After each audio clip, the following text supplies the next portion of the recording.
to work. Get back to work because it's important. Ang dami natin kailangan gawin. Look, we had a meeting sa Uplift Committee and marami tayong kailangan pagawa sa mga batas. Like we were thinking may baka magka-supplemental budget, baka mag-amendahan namin ang mga ibang batas. Ito ay kailangan para makapagbigay tayo ng tulong sa taong bayan dahil nga sa oil crisis. Kung walang session, hindi ko nga maintindihan dahil ang pagkaintindi ko is that ang rules, nag-congressman naman ako, nag-senador din ako. Ang rules dyan, bago ka mag-cancel ng session, you have to inform the other house 3 days before you cancel a session. And there has to be a very good reason for canceling a session.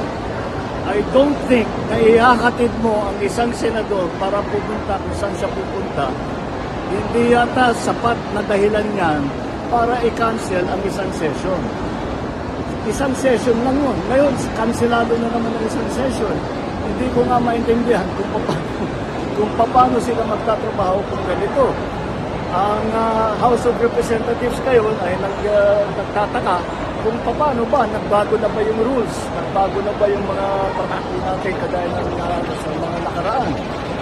It is a rule that is contained in the Constitution. And so, I'm afraid whatever, all these events that we have been witnessing has thrown the Senate and its leadership the whole Senate into disarray.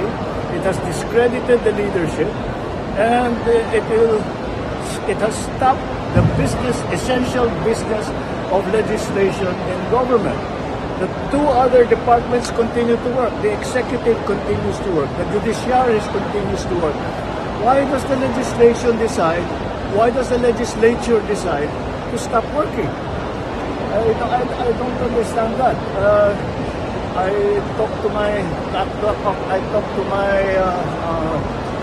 fellow senators at the time I was senator, and we cannot figure out bakit nagkaganito. Paano nangyari? Paano tayo napunta rito? Where the best